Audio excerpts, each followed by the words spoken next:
Hi hello नमस्कार, मी राणी आजच्या एका नवीन व्हिडिओमध्ये तुमचं अगदी मनापासून स्वागत करते. आय होप आजचा दिवस आणि येणारे सगळेच दिवस तुम्हाला खूप छान जावेत ही स्वामी महाराजांचरणी प्रार्थना. गुड मॉर्निंग सगळ्यांना. गुड मॉर्निंग म्हणजेच का म्हणते तर सकाळची सुरुवात इथं मस्त अशी कडक आणि गरमागरम चहाने झाली आहे. आता अंगातून अक्षरशः घामही गळू दे, कितीही गरमी होऊ दे, गरमी सहन होत नाही आहे, पण सकाळचा आणि संध्याकाळचा हा कडक आणि गरमागरम चहा झालाच पाहिजे. माझं तर असंच आहे. तुमच्यापैकी कोणी रिलेट करत असाल तर मला नक्कीच तुम्ही सांगा. त्यानंतर इथे डायरेक्ट मी संध्याकाळी भेटते, कारण छान असं मस्त थोडासा हलकासा पाऊस झाला होता आणि खूप दिवस झालं असं झालं होतं की मला वडापाव बनवायचा होता आणि असंच आज बनवूयात, उद्या बनवूयात असं चाललं होतं. आणि मग मी आज विचार केला काही करून आज बनवायचाच आणि फायनली ते बनवण्यासाठी घेतलं मी. आणि इथेच मग बटाटे वगैरे उकडून घेतले होते. आणि असं झालं ना की पाऊस वगैरे थोडासा पडला आणि त्यामध्ये तर कोणाकोणाला असं होते काहीतरी चटपटीत खावं आणि काहीतरी मस्त असं तळलेले पदार्थ खावेत, असं कोणाकोणाला वाटतं मला नक्कीच कमेंटमध्ये सांगा. आणि चहा तर बाबा, चहा तर आता तुम्हाला मी सांगितलं सिच्युएशन अशी आहे माझी चहाची. तर असो, आता त्यानंतर मग इथे मी स्वयंपाक वडापाव बनवण्यासाठी घेतला आणि मुलींची मस्ती चालली होती. बोला द्या. हॅपी बर्थडे डिअर आद्या.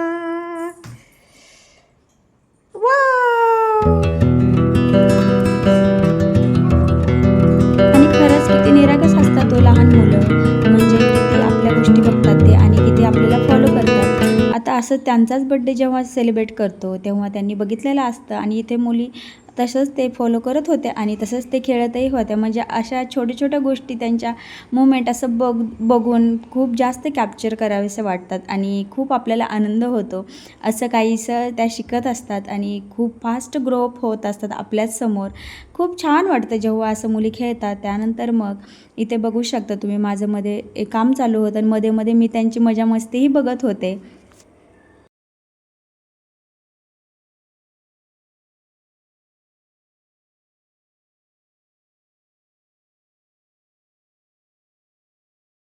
आता इथे मी तुमच्यासोबत शनिवार आणि रविवारचा व्लॉग शेअर केलेला आहे. शनिवारी इथे इव्हिनिंगला मी वडापाव बनवला होता आणि दुसऱ्या दिवशी अक्षय तृतीया होती. आता अक्षय तृतीयेच्या दिवशी मी घरी म्हणजे काही बनवण्याचा माझा बेत होता, पण त्याआधीच मला मैत्रिणींचं आमंत्रण आलं होतं आणि मग मी घरी काहीच तेव्हा बनवलं नव्हतं. त्यानंतर मग संध्याकाळी देवाला नैवेद्य म्हणून काहीतरी मग मी देवाला नैवेद्याला मस्त गोड अशी खीर बनवली होती आणि म्हटलं आता दुसरं तर काही नाही म्हणून अशी शेवयाची खीर बनवली होती. आणि जेव्हा काही असं सण वगैरे आपले काही असतात आणि घरात काही बनवलं नाही ना, मला खूप जास्त असं चुकल्यासारखं वाटतं. आणि त्या दिवशी तर सकाळपासून फक्त सकाळी मी ब्रेकफास्ट बनवला होता आणि त्यानंतर मग डायरेक्ट संध्याकाळी, कारण की संध्याकाळी स्वयंपाक बनवला नाही कारण की तिने खूप सारा टिफिन दिला होता. म्हणूनच मग मी विचार केला, मग मला कसं तरी वाटत होतं. मग मला तर असं झालं की बापरे दिवसभर स्वयंपाक नाही, म्हणून मग देवासाठी इथे खीरही बनवली होती आणि नैवेद्य वगैरे दाखवला होता. आणि मग असं झालं की मग आता बाहेर मग मंदिरात तर मी जातच असते, म्हणून मग रविवारीच आम्ही देवाला नैवेद्य वगैरे दाखवून इथे मंदिरातही जाऊन आलो होतो. आणि तुम्हाला खरंच सांगते मनापासून वडापाव खरंच खूप टेस्टी झाले होते. पण तुम्हाला सांगते, मी जेव्हा वडापावचे मी बनवताना तुम्ही बघितलेच असेल, जेव्हा मी बटाट्याचे ते गोल गोल बनवत होते तेव्हा त्याला थोडंसं असं चपटं केलं नव्हतं.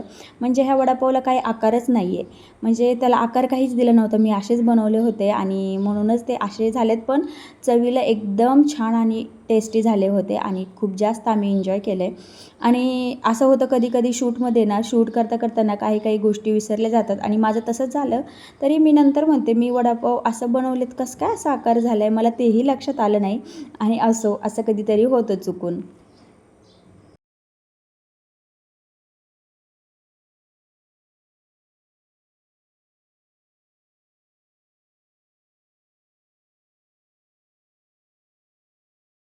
आणि इथे मायराही तिचं खाणं एन्जॉय करत होती आणि खूप जास्त त्यांनी मस्ती घातली होती. मग सगळे आपापल्या घरी गेलते आणि मग इथे मायरालाही खाण्यासाठी दिलं होतं, पण मायरा असं वडापाव वगैरे काही खात नाही. तिने पावही थोडंसंच खाल्लं आणि बघू शकता तुम्ही एवढे सारे वडे बनवले होते, त्यानंतर पाव आणि तेवढ्यावरतीच आम्ही खूप जास्त म्हणजे खूप पोट भरून असे वडापाव खाल्ले. आणि त्यानंतर मग इथे खीरची रेसिपी मी तो हा व्हिडिओ शॉर्टमध्ये शेअर केला आहे तुमच्यासोबत. आणि खीरही खूप छान झाली होती आणि खूप म्हणजे तुम्ही म्हणू शकता खूप दिवसानंतर माझ्याकडे ही खीर बनलेली आहे. कारण की मध्ये मध्ये असं होतं डाएट वगैरे चालू असतं, फार जास्त गोड नको म्हणून. आणि मग आज काही दुसरं ऑप्शन नव्हतं म्हणजे काय बनवायचं म्हणजे थोडंसंच, कारण की स्वयंपाक खूप जास्त होता आणि मग म्हटलं की देवालाही होईल आणि आपणही थोडंसं नैवेद्य म्हणून खाऊ शकतो. म्हणून अशा प्रकारे खीर बनवली होती पटापट बनणारी आणि देवालाही नैवेद्य दाखवला. काय नाव आहे परीचं? नाव विचार ना बाबू. चल नाव दे. अनु. अनु. तुझं काय नाव आहे सांग? हम्म.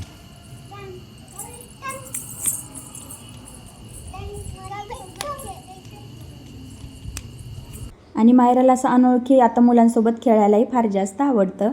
आणि मग इथे आज मोजकेच लोक होते मंदिरामध्ये आणि मायराचं होतं की आई मला इथे बसायचे. बापरे, मुलं काही करतील काही सांगता येत नाही. आणि त्यानंतर मग सुपर बाजारमध्ये गेलो, कारण की मला काही गोष्टी घ्यायच्या होत्या, पण जी गोष्ट मला घ्यायची होती ती काही मला भेटलीच नाही.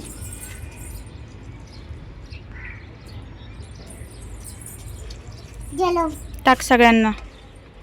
आणि इथे आम्हाला झाडांना पाणी द्यायलाही खूप जास्त आवडते, कारण की उरलेल्या पाण्यांमध्ये आम्हाला खेळायचं असतं.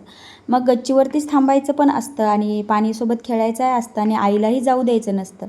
असं काहीसं मुलांचं चालू असतं. आणि हेच खूप छोटे छोटे मोमेंट्स त्यांच्यासोबत आपल्यालाही म्हणजे छान वाटतात करल्या अशा मोमेंट्स करायला. तर बघू शकता मोगऱ्याला एवढ्या साऱ्या कळ्या आल्यात ना, आणि खूप जास्त त्याच्यापाशी गेले की असा सुगंध येतो आहे. आणि हे जे दुसरं झाड आहे त्यालाही छान मस्त अशा कळ्या आल्यात आणि फुलंही येत आहेत. आणि देवपूजाचं भागते म्हणजे दररोज थोडे थोडी फुलं येतात आणि देवपूजाला मला होऊन जातात. तुम्हाला सांगू, मला झाडं लावायला खूप जास्त आवडतात, पण असा प्रॉब्लेम होतो कधी म्हणजे गावी वगैरे गेलं की झाडांना पाणी वगैरे दिलं नाही की ती जळून जातात. गेल्या वर्षी सेम असंच झालं माझ्यासोबत. एवढा छान गुलाब आणला, तो छान फुटलाही होता आणि मग गावाला 5-6 दिवस 7-8 दिवस जरी राहिलो तरी मग ते वाळून जातात. म्हणूनच मग असं जास्त ग्रो करत नाही आहे आणि आहे तेवढ्यांनाच असं जपावं लागतं. चला मग हा व्हिडिओ तुम्हाला नक्कीच आवडला असेल मी अशी आशा करते. आणि कामं तर काय चालूच राहणार आहेत. आणि व्हिडिओला नक्कीच लाईक करा, शेअर करा आणि कमेंट करा. भेटूया नेक्स्ट व्हिडिओमध्ये आणि सबस्क्राईब करा.